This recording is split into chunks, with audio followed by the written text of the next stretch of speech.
सुप्रभात बच्चों, आज हम पढ़ेंगे पाठ 17 अश्वमेध का घोड़ा। तो चलिए आइए पढ़ते हैं। आश्रम में घोड़े का प्रवेश।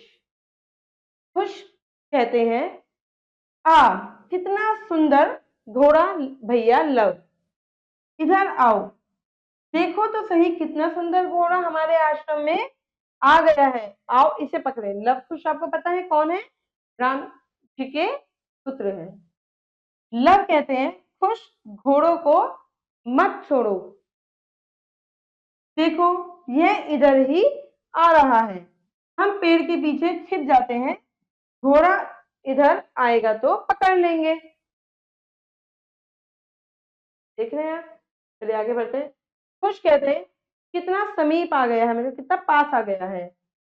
यह है, हम अभी इसे पकड़ लेंगे, इस पर सवार होकर सारा वन रात घूमेंगे। तो लव कहते हैं, लो मैंने इसे पकड़ लिया खुश, इस पर तो सोने की काठी है, इसके लाल मखमली झूल कितने सुंदर हैं। अरे इसके गले में एक पत्र भी लटक रहा है। पीछे से आवाज आती है, छोड़ दो इसे, छोड़ दो।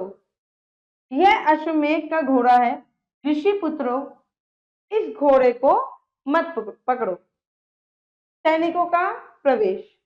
अब एक सैनिक कहता है, ऋषि पुत्रों यह पवित्र यज्ञ का घोड़ा है, बालक इसे नहीं पकड़ते। तो खुश कहता है, क्यों नहीं पकड़ते? तो सैनिक कहते हैं, देखो यह घोड़ा कई शूरवीर राजाओं की सीमा को लांघकर आया है, किसी ने इसे पकड़ने का साहस नहीं किया। तो लव कहते हैं, हमने तो यह घोड़ा पकड़ लिया है, हम इसे अपने आश्रम में रखेंगे। तो सैनिक कहते हैं, मैं अब तुम्हें कैसे समझाऊं, यह अयोध्या के महाराज श्री रामचंद्र जी का घोड़ा है, यदि तुम इस घोड़े को पकड़ोगे तो तुम्हें उनकी सेना से युद्ध करना पड़ेगा। तो लव खुश दोनों कहते हैं, युद्ध से कौन डरता है, हम युद्ध करेंगे। तो सैनिक कहते हैं, हम हाथ जोड़कर प्रार्थना करते हैं, वीर बालक इसे छोड़ दो।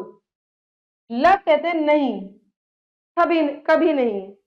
खुश घोड़े का वट वृक्ष से बांध दो, युद्ध के लिए तैयार हो जाओ, लो पहला तीर मैं छोड़ता हूं।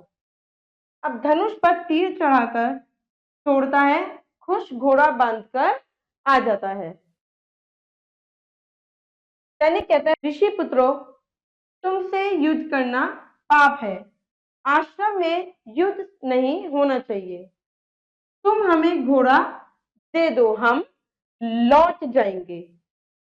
तो खुश कहता है, तुम सैनिक होकर युद्ध से डर रहे हो, उठाओ धनुष, मैं तीर छोड़ता हूं, मैं तीर छोड़ रहा हूं। तभी शत्रुघ्न आ जाता है। कौन आ जाते हैं? शत्रुघ्न आ जाते हैं। तो शत्रुघ्न कहता है, पकड़ो पकड़ो, अश्वमेध के घोड़े का इतना अपमान, और वह भी मेरे होते हुए। तो सैनिक कहते हैं, इन छोटे बालकों के बाणों की चोट को सहना बड़ा कठिन है। कुछ सैनिक पृथ्वी पर गिर पड़ते हैं।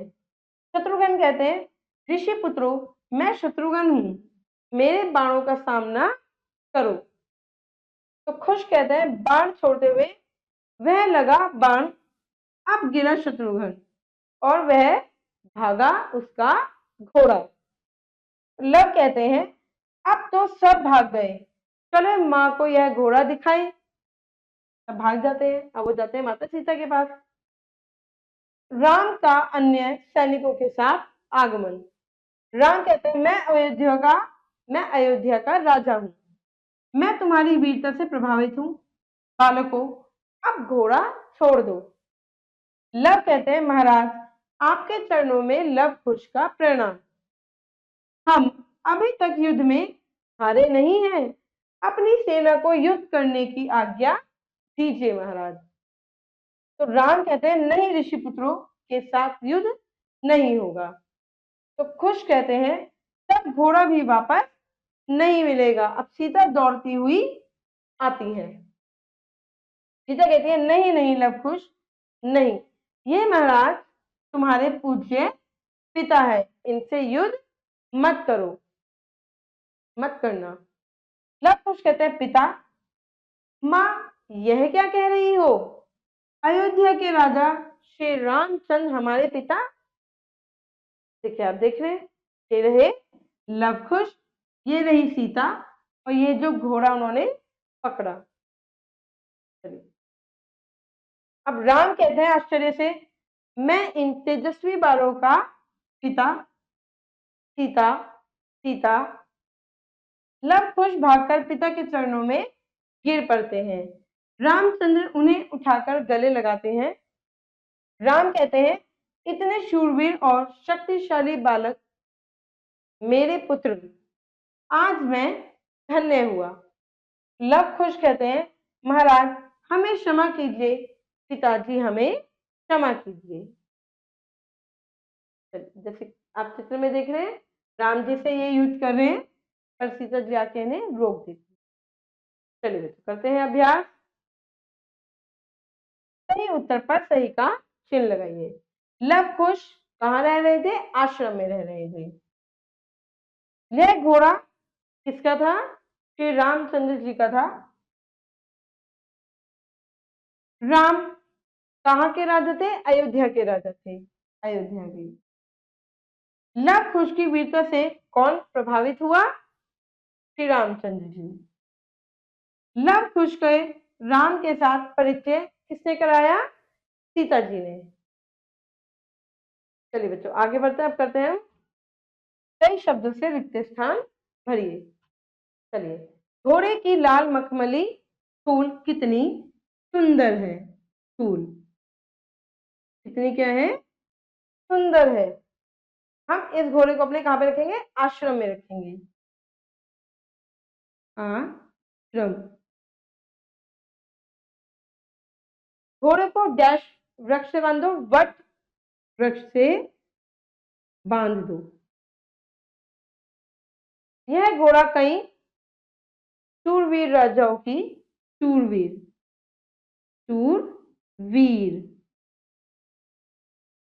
राजाओं की सीमा को लांघकर आया है। ऋषि पुत्रों तुमसे युद्ध युद्ध करना पाप है। चलिए बच्चे, प्रश्न उत्तर है और ये व्याकरण है, ये आपको खुद से करनी है। आशा करती हूँ पाठ आपको समझ में आया होगा। मैं मिलूंगी आपसे अगली कक्षा में, तब तक के लिए खुश रहिए, अपना ध्यान रखिए, धन्यवाद।